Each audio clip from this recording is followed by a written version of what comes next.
Hi అండి, అందరికీ నమస్కారం. ఈరోజు మీకోసం ఒక కథ. మరి కథలోకి వెళ్తే, హైదరాబాద్ నగరం అర్ధరాత్రి దాటిన సమయం. అప్పుడే కురిసి వెలిసిన వర్షానికి రోడ్లన్నీ తడిసిపోయి వీధి దీపాల వెలుతుల్లో అద్దాలే మెరుస్తున్నాయి. వాతావరణంలో సన్నటి చలిగాలి వీస్తుంది. ఆ రాత్రి నిశ్శబ్దాన్ని చీల్చుకుంటూ ఒక police jeep Banjara hills road number 36 వైపు వేగంగా దూసుకుపోతుంది. ఆ జీప్ డ్రైవింగ్ సీట్లో ఉన్నాడు ఏసీపీ రుద్రాం. అతని కళ్ళు డేగ కళ్ళల్లా తీక్షణంగా ఉన్నాయి. తీర్చిదిద్దినట్టున్న ముఖవలికలు, విశాలమైన ఛాతీ, ఎప్పుడు గంభీరంగా ఉండే అతని మోము. అదంతా చూస్తే అతను విధి నిర్వహణలో ఎంత కఠినంగా ఉంటాడో ఇట్టే అర్థమవుతుంది. ఆ రోజంతా జరిగిన క్రైమ్ మీటింగ్స్, వరుస ఇన్వెస్టిగేషన్స్ వల్ల కాస్త అలసిపోయి ఉన్నాడు. ఇంటికి వెళ్ళి ప్రశాంతంగా నిద్రపోవాలని అతని మనసు కోరుకుంటుంది. కానీ ఇంటికి వెళ్ళగానే అతనికి ఎదురయ్యే అతిపెద్ద ప్రశ్న ఒకటి ఉంది. అతని తల్లి అన్నపూర్ణమ్మ. ఆవిడకి రుద్ర అంటే ప్రాణం.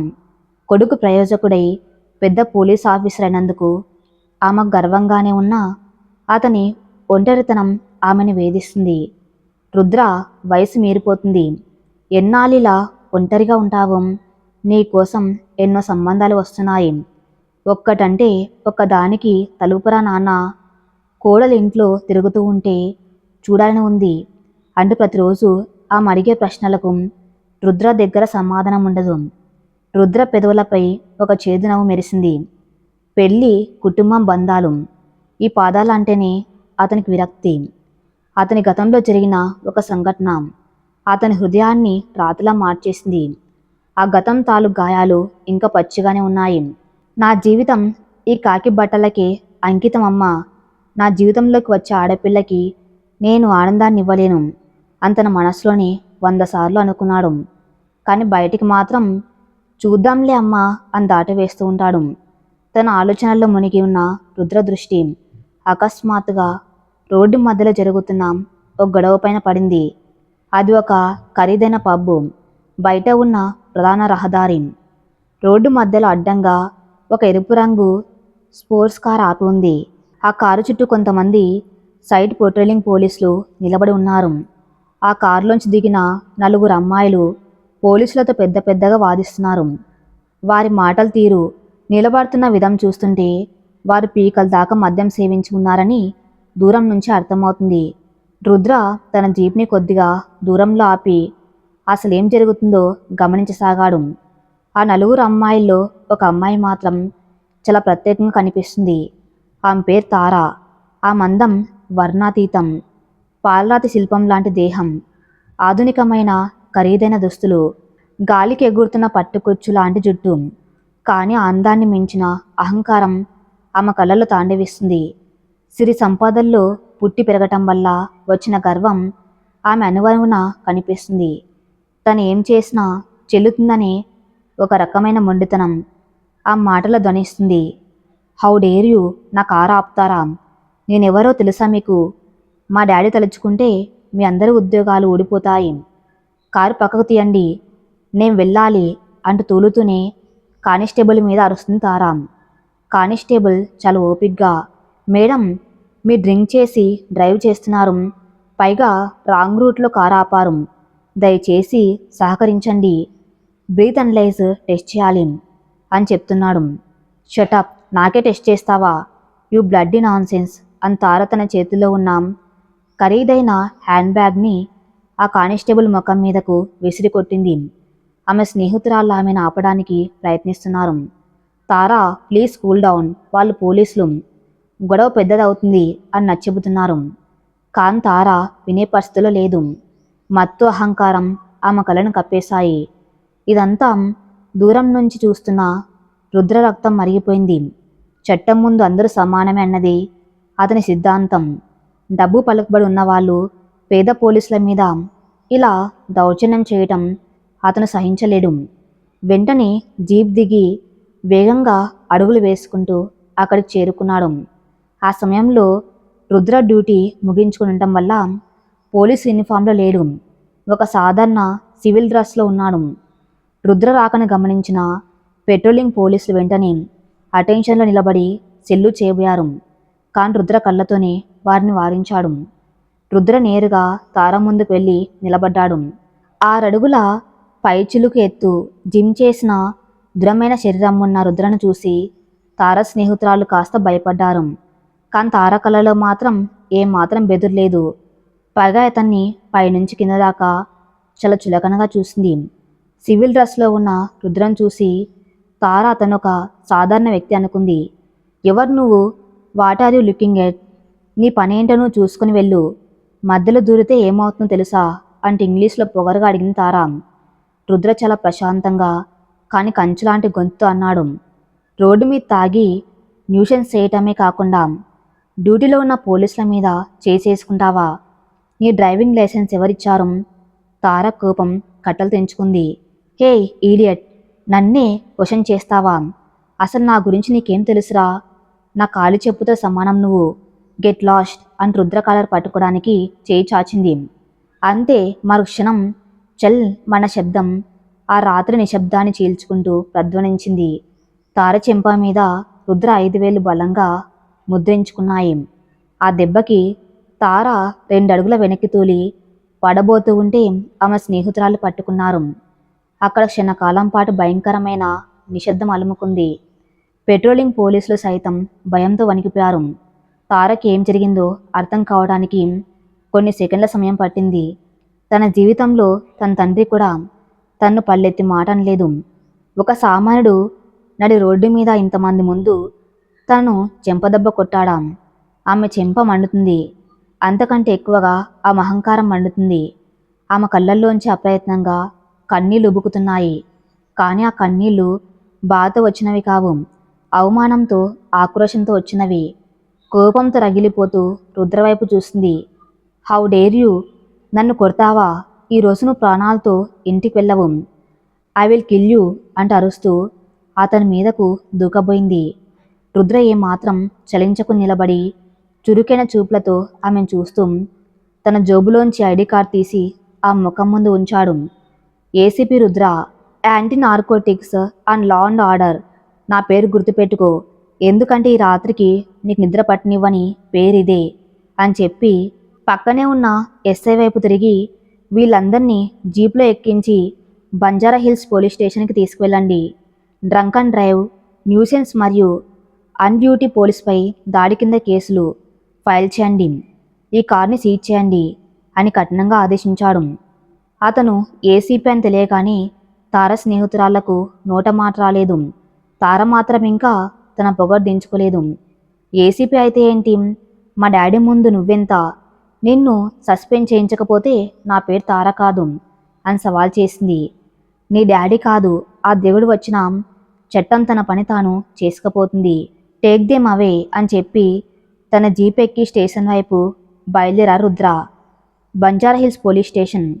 సాధారణంగా సమయంలో స్టేషన్ చాలా ప్రశాంతంగా ఉంటుంది. కానీ తార మరియు ఆమె స్నేహితురాలు రాకతో అక్కడ వాతావరణం వేడెక్కింది. ఖరీదైన ఏసీ గదుల్లో పెరిగిన ఆ అమ్మాయిలకు ఆ స్టేషన్ వాతావరణం, అక్కడ దోమలు, పాత బెంచీలు చూస్తూ ఉంటే అసహ్యంగా అనిపించింది. లాకప్ బయట ఉన్న చెక్క బెంచ్ మీద కూర్చుని ఉంది తార. ఆమె కళ్ళు కోపంతో ఎర్రగా ఉన్నాయి. ఆమె కుడి చెంప మీద రుద్ర కొట్టిన దెబ్బ తాలూకు ఎర్రటి కమిళ్ల గాయం స్పష్టంగా కనిపిస్తుంది. ఆ మనసంతా ప్రతీకార వాంఛతో రగిలిపోతుంది.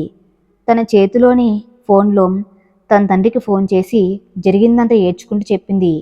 కానీ తప్పు తందన్న విషయం దాచేసి పోలీసులు తనతో అసభ్యంగా ప్రవర్తించారని, ఒక ఆఫీసర్ తన్ను కొట్టాడని అబద్ధం చెప్పింది. సరిగ్గా అరగంట తర్వాత స్టేషన్ బయట ఒక పెద్ద కాన్వే వచ్చి ఆగింది. అందులోంచి హడావిడిగా దిగారు నగర పోలీస్ కమిషనర్ భూపతిరావు. ఆయనతో పాటు పలువురు ఉన్నతాధికారులు కూడా ఉన్నారు. భూపతిరావు పేరు వింటేనే నేరస్తుల గుండెల్లో రైలు పరిగెడతాయి. అత్యంత నిజాయితీపరుడు, కఠినాత్ముడు అని పేరున్న ఆఫీసర్. కానీ కూతురు తార అంటే ఆయనకు పంచ ప్రాణాలు. భార్య చనిపోయిన తర్వాత కూతురే లోకంగా బతుకుతున్నాడు. ఆమె ఏది అడిగితే అది కాదనకుండా ఇచ్చి పెంచడం వల్లే ఆమెకు ఇంత అహంకారం పెరిగింది. కమిషనర్ను చూడగానే స్టేషన్లో ఉన్న పోలీసులంతా సెల్యూట్ చేసి నిలబడ్డారు. తార వెంటనే ఏడ్చుకుంటూ వెళ్ళి తండ్రిని కౌగలించుకుంది. డాడీ చూడు వీళ్ళు నన్నేం చేశారు, ఆ ఈడియట్ నన్ను రోడ్డు మీద అందరి ముందు కొట్టాడు, వాడిని వదిలిపెట్టొద్దు డాడీ అంటూ దొంగ ఏడుపు ఏడ్చింది.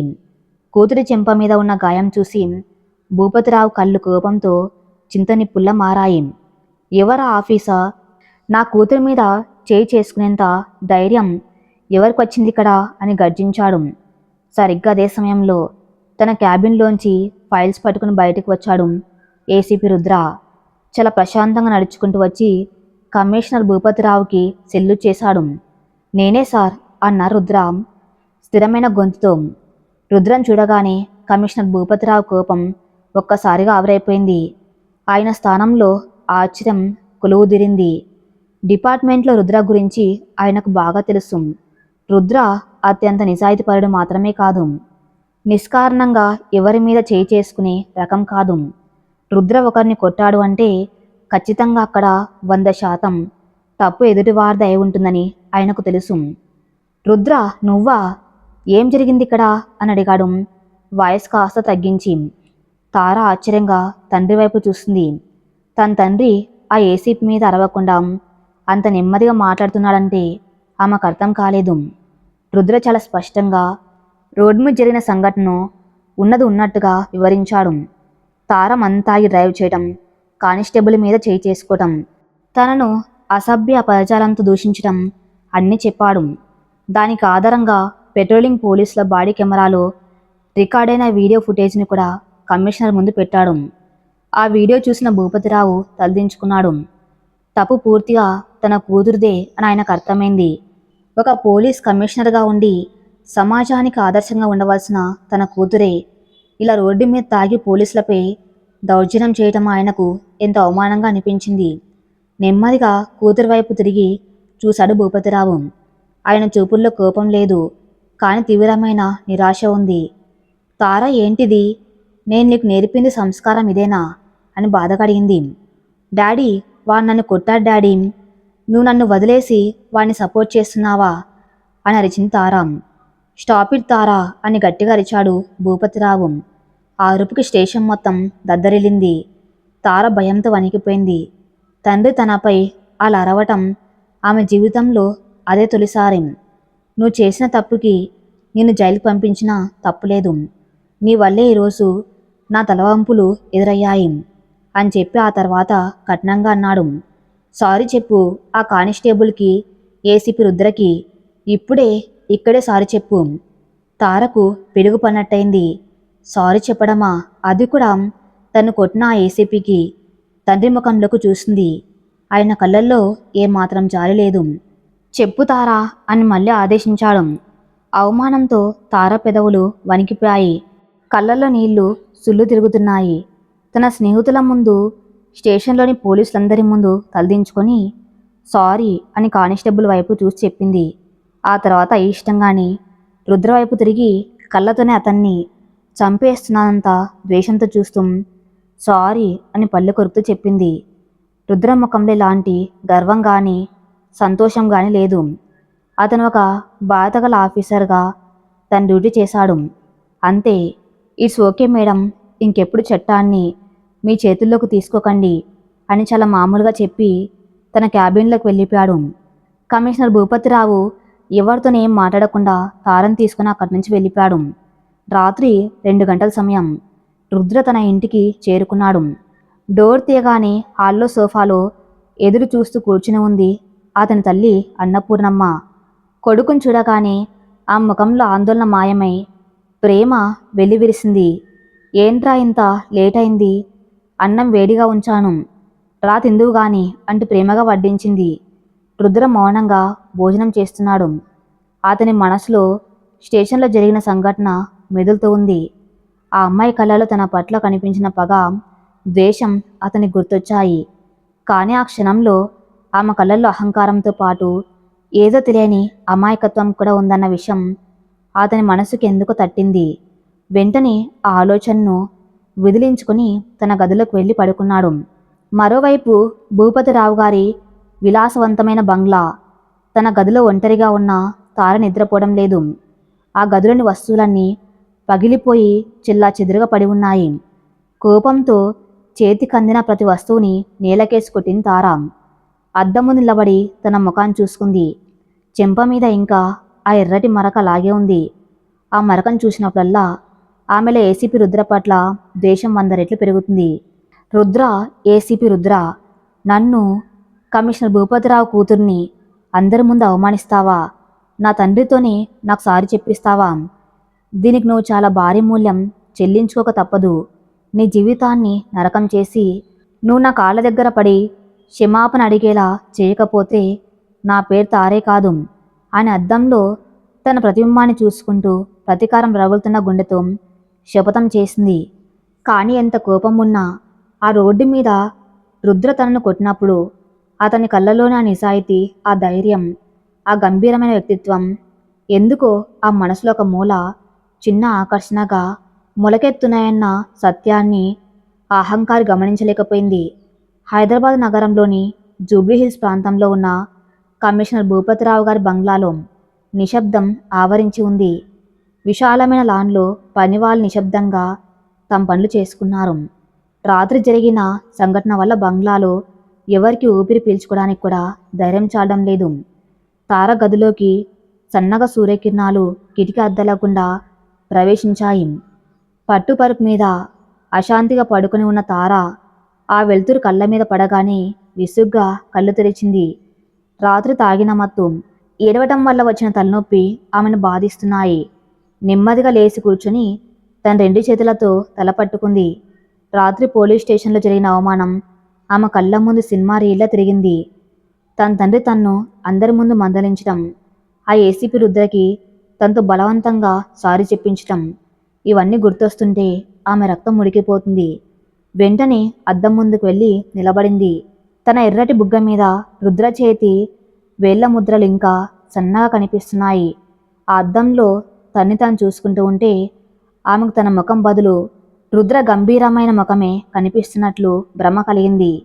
ఏసీపీ రుద్ర, నా అహంకారాన్ని దెబ్బతీసి నన్ను ఒక సామాన్యురాల్లా ట్రీట్ చేస్తావా? నా తండ్రి అధికారానికి భయపడని నీ నిజాయితీకి పగాలు తెప్పిస్తాను. నీ పర్ఫెక్ట్ లైఫ్లో తుఫాన్ సృష్టిస్తాను అని మనసులోని గట్టిగా అనుకుని తారా వెంటనే ఫోన్ తీసుకుని తన బెస్ట్ ఫ్రెండ్ శృతికి కాల్ చేసింది. హలో శృతి, నిన్న రాత్రి జరిగిన దానికి మనం సైలెంట్గా ఉండకూడదు. ఆ ఏసీపీ గాడి అంతు చూడాలి అంది కోపంగా. అటువైపు శృతి గొంతులో వణుకు స్పష్టంగా తెలుస్తుంది. తారా ప్లీజ్, వాడి జోలికి వెళ్ళొద్దు. ఆయన సామాన్యమైన ఆఫీసర్ కాదు. ఏసీపీ రుద్ర అంటే డిపార్ట్మెంట్లో ఫైర్ బ్రాండ్. నిన్న రాత్రి మా డాడీని అడిగితే చెప్పారు. ఆయనకు ఏ పొలిటీషియన్ అంటే భయం లేదట. అవినీతికి ఆమడు దూరంలో ఉంటాడట. పైగా నిన్న మీ డాడీ సాక్షాత్తు కమిషనర్ గారే ఏమి అనలేకపోయారు. మనం వద్దు తారా, నాకైతే చాలా భయంగా ఉంది అంటూ వణికిపోతూ చెప్పింది. షటప్, నా ఫ్రెండ్ అయ్యుండి ఒక మామూలు పోలీస్ ఆఫీసర్ని చూసి భయపడతావా? వాడు ఎలాంటి వాడైతే నాకేంటి? వాడికి పొగరుంటే నా దగ్గర పవర్, డబ్బు ఉన్నాయి. వాడు నా కాళ్ళ దగ్గరకు వచ్చి క్షమాపణ అడిగేలా చేస్తాను. మీరు నాకు సాయం చేయకపోయినా పర్వాలేదు, నేను ఒంటరిగానే వాడి పని పడతాను అని ఫోన్ కట్ చేసి విసిరి కొట్టింది తారా. ఆ మనసంతా ఏదో తెలియని అశాంతి. తన జీవితంలో ఏది కావాలంటే అది క్షణాల్లో తన ముందు వాలేది. అలాంటిది ఒక వ్యక్తి తనను ఎదిరించి నిలబడ్డం ఆమె జీర్ణించుకోలేకపోతుంది. ఎలాగైనా రుద్ర బలహీనత ఏంటో తెలుసుకోవాలని నిశ్చయించుకుంది. మరోవైపు మలక్పేటలోని ఒక ప్రశాంతమైన కాలనీలో ఉన్న ఏసీపీ రుద్ర ఇల్లు. బయట ఆర్భాటాలకు, హంగులకు ఆ ఇల్లు చాలా దూరంగా ఉంటుంది. ఒక మోస్తరు మధ్యతరగతి వాతావరణం. ఇంటి ముందు చిన్న తోట, తులసి కోట. అదొక ప్రశాంతమైన ప్రపంచం. ఇంట్లో కడుగు పెట్టగానే పవిత్రమైన అగరబత్తుల సువాసన, ఫిల్టర్ కాఫీ గుబాలింపు మనసుకు హాయినిస్తున్నాయి. ఉదయం 6 గంటలకే నిద్ర లేచి తన వ్యాయామం, ధ్యానం ముగించుకుని స్నానం చేసి పూజ గదిలో ఉన్న తల్లి అన్నపూర్ణమ్మ దగ్గరకు వచ్చారు రుద్ర. సాధారణమైన ప్యాంటు, షర్ట్ వేసుకుని చాలా సింపుల్గా ఉన్నాడు. అతని ముఖంలో రాత్రి జరిగిన సంఘటన తాలూకు ఎలాంటి ఛాయలు లేవు. ఒక యోగిలా అతని మనస్సు ఎప్పుడూ స్థిమితంగా ఉంటుంది. అమ్మ, కాఫీ అని డైనింగ్ టేబుల్ దగ్గర కూర్చున్న రుద్ర. అన్నపూర్ణమ్మ వేడి వేడి కాఫీ కప్పు తీసుకొచ్చి కొడుకు ముందు పెట్టింది.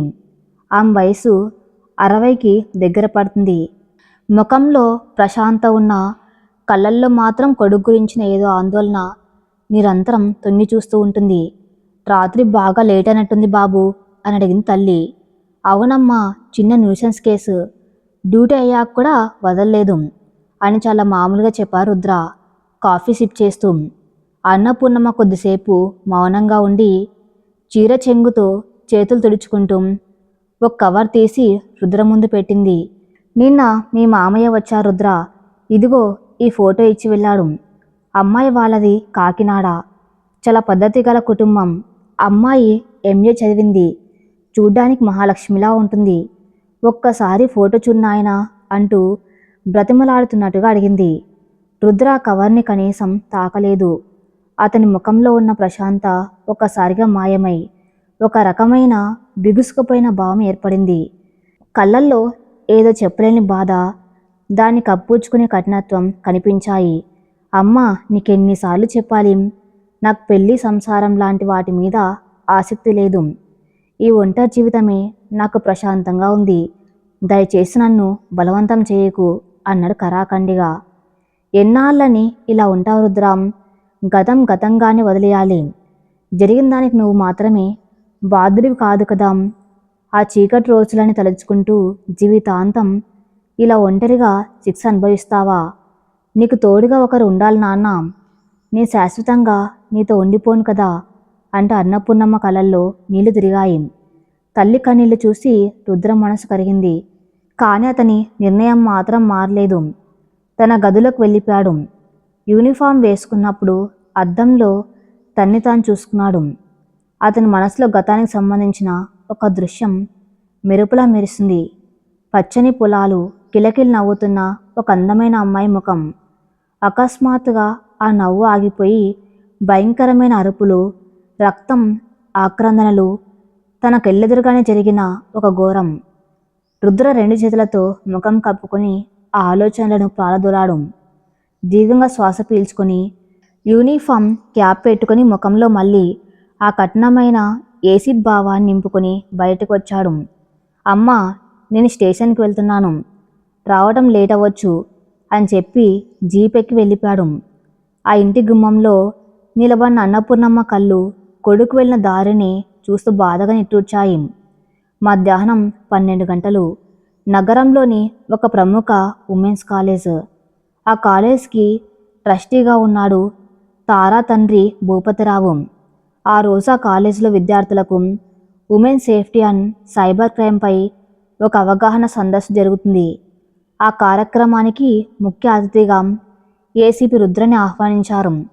ఈ విషయం తెలుసుకున్న తార రుద్రని అందరి ముందు ఎలాగైనా అవమానించాలని ఒక ప్లాన్ వేసింది. తాను కూడా కాలేజీ పూర్వ విద్యార్థిని, ట్రస్ట్ కూతురు కావటంతో ఆ కార్యక్రమానికి హాజరైంది. రుద్ర వేదిక మీద ఆసీనుడై ఉన్నాడు. కాకి యూనిఫామ్లో ఉన్న రుద్రను చూసి ఆ కాలేజ్ అమ్మాయిలంతా ఆకర్షితులవుతున్నారు. అతని హుందాతనం, నిటారుగా కూర్చున్న తీరు, కళ్ళల్లో ఉన్న నిజాయితీ అందరినీ కట్టిపడేస్తున్నాయి. తార మాత్రం మొదటి వరుసలో కూర్చుని కళ్ళు ఇరుకు చేసి రుద్రని ద్వేషంగా చూస్తుంది. ఆమె ధరించిన ముదురు నీలం రంగు చీర, దానికి తగ్గ స్లీవ్లెస్ బ్లౌజు ఆ అందాన్ని మరింత రెట్టింపు చేశాయి. కానీ ఆ ముఖంలో ఉన్న పొగరు ఆ అందాన్ని మింగేస్తుంది. రుద్ర తన ప్రసంగం ప్రారంభించాడు. మహిళల భద్రత, చట్టాలు, ఆపదలో ఉన్నప్పుడు పోలీసులను ఎలా ఆశ్రయించాలి అనే విషయాలను చాలా స్పష్టంగా సూటిగా వివరిస్తున్నాడు. అతని గొంతులో ఉన్న గాంభీర్యం ఆ ఆడిటోరియం అంతా ప్రధ్వనిస్తుంది. ప్రసంగం పూర్తయిన తర్వాత విద్యార్థుల సందేహాల కోసం క్వశ్చన్ అండ్ ఆన్సర్ సెక్షన్ మొదలైంది. ఒకరిద్దరు అమ్మాయిలు సాధారణ ప్రశ్నలు అడిగారు. రుద్ర చాలా ఓపికగా సమాధానాలు చెప్పాడు. సరిగ్గా అప్పుడు తార తన సీట్లోంచి నెమ్మదిగా లేచి నిలబడింది. మైక్ తీసుకుని పెదవులపై ఒక వ్యంగ్యమైన చిరునవ్వు చిందిస్తూ రుద్ర వైపు చూస్తుంది. హలో ఏసీపీ గారు, మీ స్పీచ్ చాలా అద్భుతంగా ఉంది, వినడానికి చాలా ఆదర్శవంతంగా అనిపించింది. కానీ ప్రాక్టికల్గా ఇవన్నీ జరుగుతాయా? పోలీసులు సామాన్ల దగ్గర ఒకలా, డబ్బు పలుకుబడి ఉన్న వాళ్ళ దగ్గర మరోలా ప్రవర్తిస్తారు కదా. మీరు చట్టం ముందు అందరు సమానమే అని పెద్ద పెద్ద డైలాగులు చెప్పారు. కానీ నిజానికి మీలాంటి ఆఫీసర్లు తమ ఈగో సాటిస్ఫై చేసుకోవడం కోసం అధికారాన్ని అడ్డం పెట్టుకుని అమాయకుల్ని, ముఖ్యంగా ఆడవాళ్ళని టార్గెట్ చేసి అవమానిస్తూ ఉంటారు. దీనికి మీ సమాధానం ఏంటి అని సూటిగా గట్టిగా అడిగింది.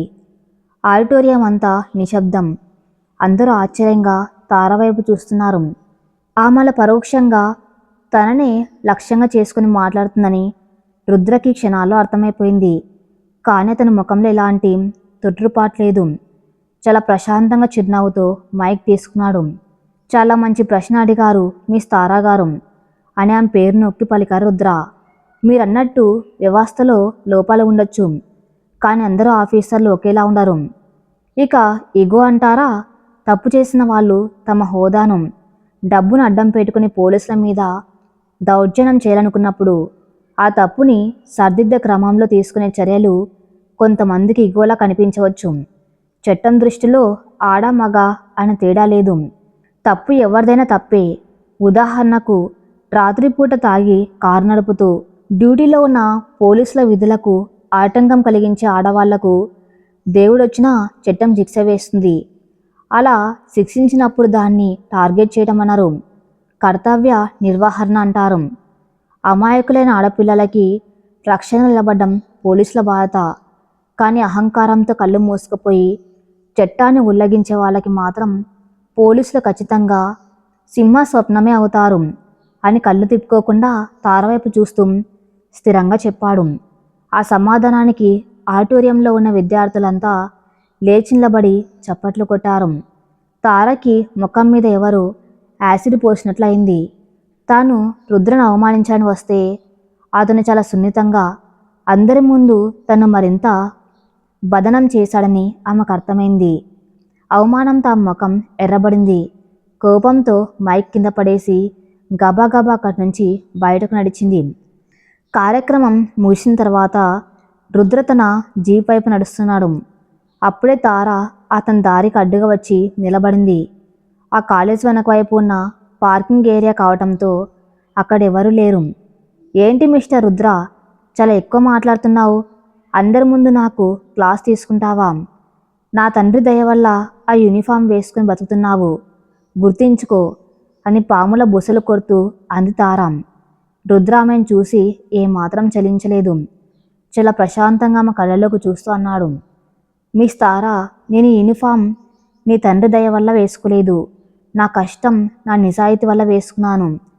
నీకు డబ్బు పవర్ అనే మత్తు తలకెక్కింది. ఆ మత్తులో నీకు ఎదుటివారి ఆత్మగౌరవం కనిపించడం లేదు. నువ్వొక కవర్ చేయబడిన శూన్యంవి. నీ బ్యాంక్ బ్యాలెన్సు నీ తండ్రి పేరు తీస్తేనే నువ్వేమీ కాదు. ఆ మాటలు తార గుండెల్లో బాణాల్లో గుచ్చుకున్నాయి. ఆమె జీవితంలో ఎవరూ ఆమెను అంత మాట అనలేదు. నువ్వు నా గురించి తప్పుగా అంచనా వేస్తున్నావు రుద్ర. ఈ తార ఏంటో నీకు త్వరలోనే చూపిస్తాను. నీ లైఫ్ని హెల్లా మారుస్తాను అని పళ్ళు కొరుకుతూ అంది. రుద్ర పెదవులపై ఒక చిన్న నవ్వు మెరిసింది. నేను ఎప్పుడో నరకం చూసేశాను తారా. కొత్తగా నువ్వు నాకు చూపించేది ఏమీ లేదు. నా జోలికి రాకు, కాలిపోతావు అని హెచ్చరించి తన జీపెక్కి వెళ్ళిపోయాడు. తార అక్కడే నిలబడి కనుమరుగవుతున్న రుద్ర జీప్ వైపు చూస్తూ ఉండిపోయింది. కోపం, పగ, ద్వేషం అన్నిటితో పాటు ఒక సామాన్య ఆఫీసర్ తనను ఇంతలా ప్రభావితం చేస్తున్న విషయం ఆ మనసులో ఏదో తెలియని అల్జడిని సృష్టిస్తుంది. రుద్ర చెప్పినట్టు తనకంటూ సొంత గుర్తింపు ఏమీ లేదా? తను కేవలం భూపతిరావు కూతురుగానే మిగిలిపోయిందా? ఈ ప్రశ్నలు ఆమెను తొలిచివేయటం మొదలుపెట్టాయి. ఆ రాత్రి తారకు నిద్ర పట్టలేదు. గదిలో ఏసి చల్లగా గాలి వేస్తున్నా ఆమె శరీరం అంతా ఏదో తెలియని వేడితో రగిలిపోతుంది. పట్టుపరుపుల మీద పొర్లుతున్నా ఆమెకు ముళ్ళ మీద పడుతున్నట్టుగా ఉంది. కళ్ళు మూసుకుంటే చాలు కాలేజ్ ఆడిటోరియంలో రుద్ర తన్ను చూసి అన్న మాటలు ఆమె చెవుల్లో ప్రధ్వనిస్తున్నాయి. నువ్వొక కవర్ చేయబడిన శూన్యంవి. నీ బ్యాంక్ బ్యాలెన్సు నీ తండ్రి పేరు తీసేస్తే నువ్వేమీ కాదు. ఆ మాటలు ఆమె గుండెల్లో పదునైన బాకుల్లా దిగాయి. తన జీవితంలో ప్రతి ఒక్కరూ తన అందాన్ని, తన డబ్బును లేదా తన తండ్రి హోదాను చూసి పొగిడిన వాళ్ళే. తన చుట్టూ ఉండే స్నేహితులు కూడా తన అవసరం కోసమే తనతో ఉంటారని ఆమెకు లోపలెక్కడో తెలుసు. కానీ ఏ రోజు ఆ విషయాన్ని ఆమె పట్టించుకోలేదు. అహంకారం అనే మందపాటి పొర ఆమె కళ్ళను కప్పేసి ఉంచింది. మొదటిసారి ఒక వ్యక్తి ఆ పొరను చీల్చి లోపల ఉన్న నిజమైన తారకి అద్దం చూపించాడు. మంచం మీద నుంచి విసుగ్గా లేచి బాల్కనీలోకి వచ్చి నిలబడింది. ఆకాశంలో చుక్కలు మెరుస్తున్నాయి. చల్లటి గాలి ఆమె కుర్లను ముద్దాడుతుంది. బాల్కానీ రేలింగ్ గట్టిగా పట్టుకుని చీకట్లోకి చూస్తూ ఉండిపోయింది తార. అతను అన్న దాంట్లో నిజముందా? నాకంటూ ఒక ఉనికి లేదా? నేను కేవలం కమిషనర్ భూపతిరావు కూతుర్ని మాత్రమేనా? నా పేరు వెనక నా తండ్రి అధికారం లేకపోతే ఈ ప్రపంచం నన్ను గుర్తించదా? తార అంతర్మదనం మొదలైంది. ఆమెలోని అహంకారం ఒక పక్క పగతో రగిలిపోతూ ఉంటే, ఆమెలోని స్త్రీత్వం, ఆత్మగౌరవం మరో పక్క నిజాన్ని అంగీకరించలేక సంఘర్షణ పడుతున్నాయి. లేదు, ఆ ఏసీపీ గాడి మాటలు నేను నమ్మను. వాడికి పొగరు ఎక్కువ, ఆ పొగరు నేను అణచాలి. కానీ ఎలా? ఆ బుర్రలో అనేక ఆలోచనలు మెదిలాయి. తన తండ్రికి చెప్పి రుద్రని సస్పెండ్ చేయించవచ్చు, లేదా తనకున్న పరిచయాలతో పై అధికారుల ద్వారా అతనికి పనిష్మెంట్ ఇప్పించవచ్చు. కానీ అలా చేస్తే రుద్రన్న మాటలు నిజమని అంగీకరించినట్లే అవుతుంది కదా. నా తండ్రి పవర్ లేకుండా నువ్వేమీ చేయలేవు అని అతను నిరూపించినట్లే అవుతుంది. ఆ తారకి మాత్రం ఇష్టం లేదు. రుద్రని తన సొంత శక్తితో, తన తెలివితో ఓడించాలి. తన అందంతో, తన మాయతో వాణ్ణి మోకరిల్లేలా చేయాలి. వాడి ఆ ఇనుప గుండెను కరిగించి తన ప్రేమ కోసం పడి ఏడ్చేలా చేయాలి. ఆ తర్వాత వాణ్ణి ఒక పురుగులా తీసి పక్కన పడేయాలి. ఈ ఆలోచన రాగానే తార పెదవులపై ఓ క్రూరమైన చిరునవ్వు మెరిసింది. ఎస్ మిస్టర్ రుద్ర, నా అహంకారాన్ని దెబ్బతీసినందుకు నువ్వు అనుభవించబోయే శిక్ష ఇదే. నీ బలహీనత ఏంటో నాకు తెలుసు. నీ నిజాయితీ, నీ మంచితనమే నీ బలహీనతలు. వాటితోనే ఆడుకుంటాను. మరుసటి రోజు ఉదయం రుద్ర ఇంట్లో వాతావరణం కాస్త గంభీరంగా ఉంది. హాల్లో సోఫాలో కూర్చుని ఉన్నారు రుద్ర మేనమామ రామయ్య. ఆయన మొహంలో అసహనం స్పష్టంగా కనిపిస్తుంది. ఎదురుగా తలదించుకొని నిలబడి ఉంది అన్నపూర్ణమ్మ. లోపలి గదిలో తయారవుతున్న రుద్రకి వాళ్ళిద్దరి మాటలు స్పష్టంగా వినిపిస్తున్నాయి. ఏంటమ్మా ఇది? వాడికి వయసు మీరిపోతుంది. నిన్న కాకినాడ సంబంధం ఫోటో ఇస్తే కనీసం చూసానైనా అనలేదు. అసలు వాడి మనసులో ఏముంది? జీవితాంతం ఇలాగే సన్యాసుల బతికేస్తాడా అని కోపంగా అడుగుతున్నారు రామయ్య. అన్నపూర్ణమ్మ కళ్ళల్లో నీళ్లు తిరిగాయి. నేనేం చేయనన్నయ్యా? పెళ్లి మాటెత్తేనే అగ్గి మీద గుగ్గిలమవుతున్నాడు. ఆనాటి సంఘటన వాడి మనసులో ఎంతలా ముద్రించకపోయిందో నీకు తెలియంది కాదు కదా. ఆమె జ్ఞాపకాలను వాడు ఇంకా మర్చిపోలేకపోతున్నాడు అంటూ కొంగుతో కళ్ళు తుడుచుకుంది. అలా అని గతాన్ని పట్టుకుని వేలాడుతూ కూర్చుంటే ఎలా? జరిగిన ఘోరంలో వాడు తప్పేమీ లేదు కదా. వాడి డ్యూటీ వాడు చేశాడు. ఆ కసితో ఆ దుర్మార్గులు ఆమెను బలి తీసుకుంటే దానికి వీడి జీవితాంతం శిక్ష అనుభవిస్తాడా? చనిపోయిన వారు తిరిగి రారు కదా. ఇంట్లో ఒక ఆడపిల్ల ఉంటే వాడి ప్రాణం కుదిరపడుతుంది. నువ్వు గట్టిగా చెప్పాలి అని మందలించారు రామయ్య. లోపల గదిలో ఉన్న రుద్ర చేతులు అప్రయత్నంగా పిడికిలి బిగించాయి. కళ్ళు మూసుకున్నాయి. అతని మనసులో మళ్ళీ ఆ పీడకల్లాంటి జ్ఞాపకం. ఎర్రటి రక్తపు మడుగు, ప్రాణభిక్ష కోసం ఆమె పెట్టిన కేకలు, తన నిస్సహాయత అన్నొక్కసారిగా ఉప్పెన్లా వచ్చి అతని గుండెను ఊపిరాడకుండా చేశాయి. గబాలన కళ్ళు తెరిచి దీర్ఘంగా గాలి పీల్చుకున్నాడు. అతని ముఖం రాయిలా మారిపోయింది. గదిలోంచి బయటకు వచ్చి రామయ్యకి నమస్కారం చేశాడు. మామయ్య, మీకు దండం పెడతాను. దయచేసి నా పెళ్లి గురించి మళ్ళీ మాట్లాడకండి. ఆ హక్కుని నేనెప్పుడో కోల్పోయాను. నా జీవితం ఈ దేశానికి అంకితం. ఈ విషయం అమ్మకు 100 సార్లు చెప్పాను. ఇప్పుడు మీకు చెబుతున్నాను అని కరాఖండిగా చెప్పి బూట్లు వేసుకుని బయటకు నడిచాడు. రామయ్య నిట్టూర్చాడు. అన్నపూర్ణమ్మ కొడుకు వెళ్ళిన దారిని చూస్తూ మౌనంగా ఏడ్చింది. రుద్ర హృదయంలో పేరుకపోయిన ఆ మంచు కొండను కరిగించి ఆ సూర్యకిరణం ఎక్కడుందో అని ఆ మనసు పరితపించింది. ఆదివారం ఉదయం 10 గంటలు హైదరాబాద్ శివర్లలో ఉన్న ఆశా నిలయం అనే అనాశ్రమం. అది రుద్రకి ఎంతో ఇష్టమైన ప్రదేశం. ప్రతి ఆదివారం ఉదయం తన సమయాన్ని ఆ పిల్లలతోనే గడుపుతాడు. వాళ్ళకు కావలసిన పుస్తకాలు, ఆట వస్తువులు, బట్టలు తీసుకువెళ్ళి వాళ్ళతో ఆడుకుంటాడు. ఆ పిల్లల నవ్వుల్లో తన గతం తాలూకు బాధను మర్చిపోవడానికి ప్రయత్నిస్తూ ఉంటాడు. రుద్ర తన జీప్ని బయట ఆపి చేతిలో పండ్ల బుట్టతో లోపలికి అడుగుపెట్టాడు. ఆశ్రమం ఆవరణంలో పచ్చని చెట్లు, ప్రశాంతమైన వాతావరణం మనసుకు హాయినిస్తుంది. ఎప్పుడు రుద్ర రాగానే ఉరుకులు పరుగులు తీసుకుంటూ వచ్చే పిల్లలు ఈరోజు కనిపించలేదు. అంత నిశ్శబ్దంగా ఉంది. ఆశ్చర్యపోతూ ముందుకు నడిచారు రుద్ర. ఆశ్రమం వెనక వైపు ఉన్న పెద్ద మామిడి చెట్టు కింద పిల్లలంతా గుండ్రంగా కూర్చుని ఉన్నారు. వాళ్ళ మధ్యలో ఒక అమ్మాయి. ఆమె వెనక్కి తిరిగి ఉండటం వల్ల ముఖం కనిపించడం లేదు. కానీ ఆమె ఒక కథ చెబుతుంది. పిల్లలంతా ఎంతో ఆసక్తిగా ఆ కథ వింటూ మధ్య మధ్యలో చప్పట్లు కొడుతూ నవ్వుతున్నారు. ఆ అమ్మాయి వేసుకున్న లేత నీలం రంగు కాటన్ చుడిదారు, సింపుల్గా అల్లిన జడ, చేతికున్న మట్టి గాజులు చూడగానే ఎంతో స్వచ్ఛమైన పల్లెటూరు అమ్మాయిలా కనిపిస్తుంది. ఆమె గొంతులో ఎంతో తీయదనం ఉంది. రుద్ర నెమ్మదిగా వాళ్ళకి కొద్ది దూరంలో ఆగిపోయి ముసిముసి నవ్వులు నవ్వుతున్న ఆ పిల్లల్ని చూస్తూ నిలబడిపోయాడు. కథ ముగియగానే పిల్లలంతా సంతోషంగా చప్పట్లు కొట్టారు. ఆ అమ్మాయి నెమ్మదిగా వెనక్కి తిరిగింది. ఆ ముఖం చూడగానే రుద్ర గుండె ఒక్క క్షణం ఆగి కొట్టుకున్నట్లయింది.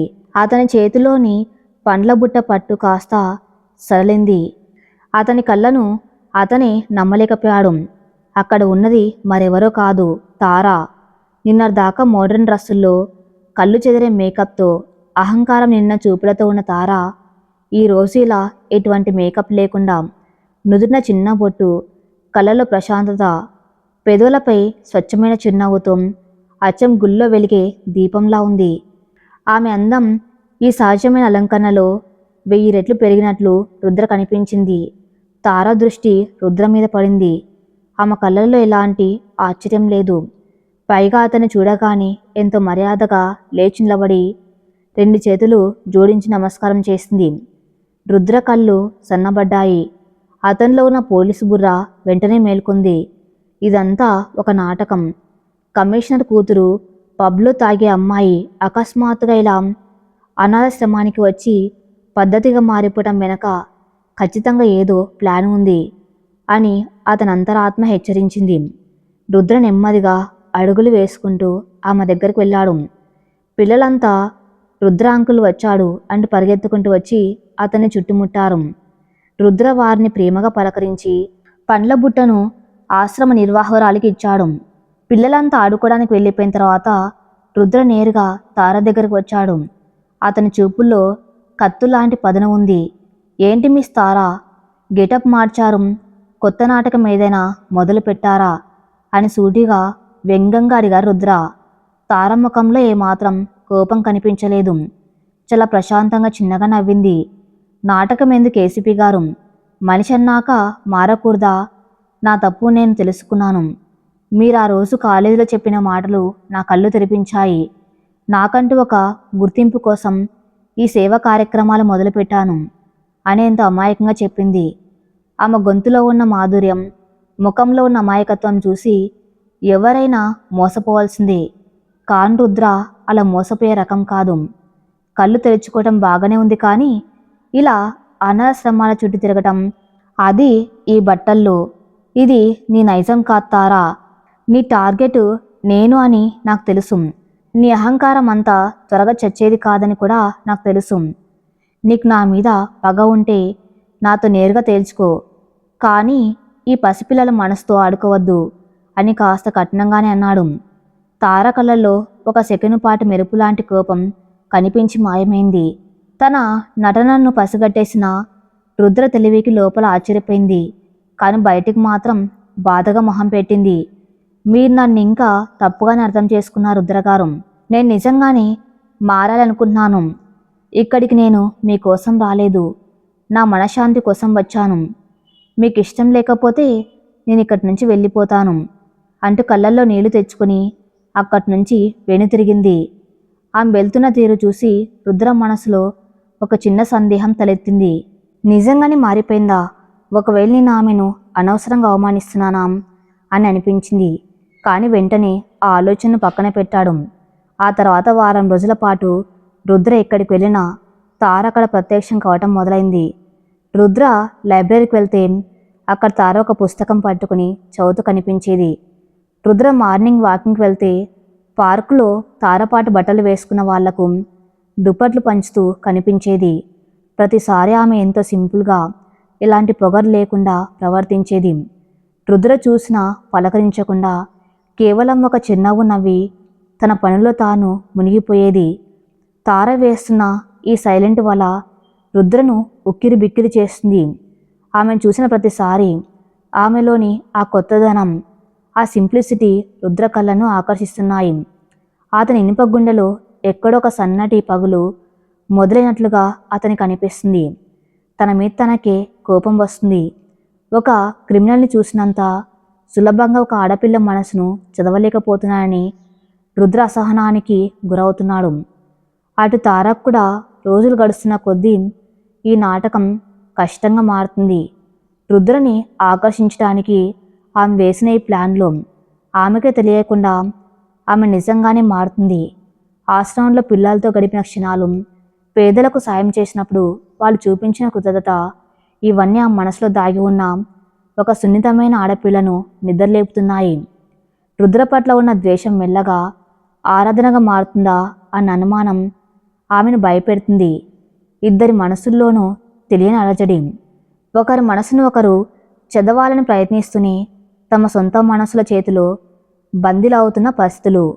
ఒకరోజు సాయంత్రం హుసేన్ సాగర్ తీరంలో నిలబడి ఉన్న రుద్ర. చల్లటి గాలికి అలలు ఎగిసిపడుతున్నాయి. అతని మనస్సు కూడా ఆ అలల్లాగే అల్లకల్లోలంగా ఉంది. అప్పుడే అతని వెనక ఒక మధురమైన గొంతు వినిపించింది. ఏంటి ఏసీపీ గారు అంత సీరియస్గా ఆలోచిస్తున్నారు? నా గురించైనా? రుద్ర వెనక్కి తిరిగి చూశాడు. అక్కడ తార నిలబడి ఉంది. ఈరోజు ఆమె పసుపు రంగు చీరలో ఎంతో అందంగా ముస్తాబై ఉంది. గాలికి ఎగురుతున్న ఆమె జుట్టును సరిచేసుకుంటూ కళ్ళల్లో ఒక కొంటెతనం నింపుకొని రుద్ర వైపు చూస్తుంది. రుద్ర ముఖం సీరియస్గా మారింది. నువ్వు నన్ను ఫాలో అవుతున్నావా అని అడిగాడు. తార 2 అడుగులు ముందుకు వేసి రుద్ర కొద్దిగా దగ్గరగా వచ్చి నిలబడింది. ఫాలో అవ్వటం లేదు రుద్రగారు, నా మనసును మీకు ఫాలో అయ్యేలా చేస్తున్నాను అని నేరుగా అతని కళ్ళలోకి చూసి చెప్పింది. ఆ మాటల్లోని అంతర్యం అర్థం కాక రుద్ర కనుబొమ్మలు ముడిచాడు. నాటకాలు చాలు తారా, నీ అసలు ఉద్దేశం ఏంటి? నాతో ఏం సాధించాలని ఇలా నా చుట్టూ తిరుగుతున్నావు అని సూటిగా అడిగాడు. తార పెదవులపై ఒక మోహనమైన చిరునవ్వు వికసించింది. మీరు చాలా కఠినాత్ములు రుద్రగారు, నా మార్పుని మీరు అంగీకరించలేకపోతున్నారు. సరే, నేనెందుకు ఇలా చేస్తున్నానో తెలుసుకోవాలని ఉందా? అయితే రేపు రాత్రి 8 గంటలకు తాజ్ కృష్ణ హోటల్కి రండి. నా మనసులో ఏముందో, నా అసలు రూపం ఏంటో మీకు చూపిస్తాను. వస్తారు కదూ అని ఒక రకమైన సవాల్ విసురుతూ అడిగింది. రుద్ర ఏం మాట్లాడకుండా ఆమెను తీక్షణంగా చూస్తున్నాడు. మీకు భయం వేస్తే రాకండి ఏసీపీ గారు, కానీ ఒక నిజం, మీరు రాకపోతే మీరు నా ముందు ఓడిపోయినట్టే అని ఒక నవ్వు నవ్వి అక్కడి నుంచి నడుచుకుంటూ వెళ్ళిపోయింది తారా. ఆమె వెళ్తున్న వైపే చూస్తూ ఉండిపోయారు రుద్ర.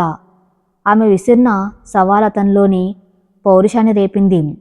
వెళ్తాను, రేపు రాత్రి వెళ్ళి ఆమె ఆడుతున్న ఈ నాటకాన్ని శాశ్వతంగా తెర దించుతాను అని మనసులో దృఢంగా నిశ్చయించుకున్నాడు.